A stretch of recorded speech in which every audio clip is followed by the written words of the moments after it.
Sahabat-sahabat yang dirahmati Allah, bicara hukum asal ya. Surah bacaan ada bacaan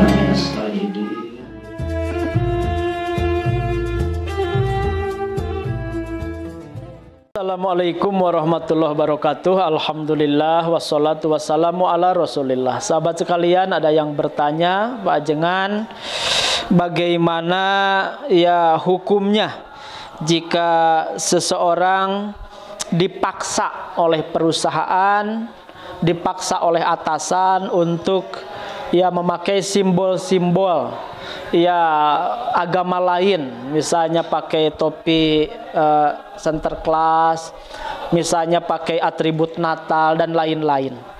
Maka saya jawab yang pertama bahwa itu tidak boleh di dalam Islam. Kenapa? Man tasabbaha biqaumin fahuwa minhum. Siapa yang mengikuti suatu kaum, meniru-niru suatu kaum, maka dia bagian dari kaum itu. Karena diminta oleh atasan kita harus pakai salib, diminta oleh atasan kita harus pakai atribut Natal. Itu kalau kita lakukan dengan sukarela itu haram di dalam Islam. Yang nomor kedua, kita kalau diperintah itu harus mencari keadilan.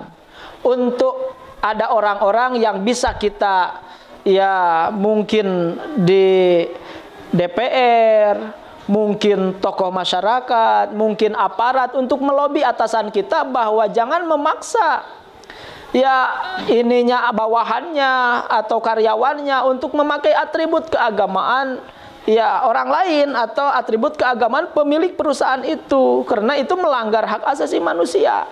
Gitu, lobby dulu oleh kita, bisa ke DPR, bisa ke tentara, bisa ke polisi, bisa ke birokrasi, ke Pak Lurah, ke Pak Camat, ke Pak Wali Kota, gitu ya. Itu kita cari keadilan, gitu.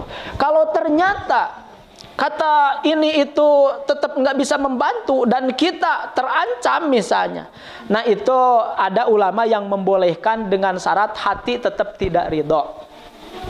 Kamu kalau tidak bakal dipecat, udah kesana kemari ternyata tidak direspon dan lain-lain, itu ada ulama yang membolehkan dengan dalil tentunya. Gitu, di dalilnya itu memang ada di surah An-Nahl ayat 106.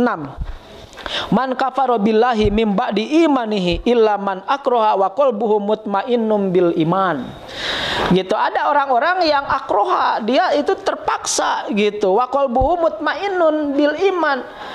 Kalau hatinya mutmainah dalam keimanan, dia nggak menerima, dia nggak ridho, tetapi dipaksa, ya ikuti aja, karena itu masalahnya berbahaya buat keselamatan dirinya, hartanya, pekerjaan dan lain sebagainya. Tetapi hatinya tetap dia tidak ridho, hatinya tetap dia tidak ikhlas, tidak rela, gitu. Itu ada ulama yang membolehkan kalau terpaksa sesudah ikhtiar tadi, ya meminta keadilan, meminta dukungan, unjuk rasa dan lain-lain. Baru boleh dengan terpaksa gitu, kalau memang terpaksa. Tapi kalau di Indonesia yang mayoritas masa iyalah gitu. Tapi kalau kondisi kita memang di Inggris, di Perancis dan lain-lain, itu mungkin bisa surah tadi An-Nahl ayat 106 itu jadi dalil bahwa kalau terpaksa enggak masalah. Itu barangkali tetap usahakan untuk tidak mengikuti ya arahan pimpinan untuk memakai atribut dan lain-lain keagamaan, karena di Islam la ikraha fiddin, tidak ada paksaan dalam beragama. Kita harus tetap berjuang melawan, tetapi kalau pada akhirnya tidak bisa, minimal hati kita tidak boleh rela, tidak boleh ridho. Itu saja barangkali, wallahu a'lam bishawab. Assalamualaikum warahmatullahi wabarakatuh.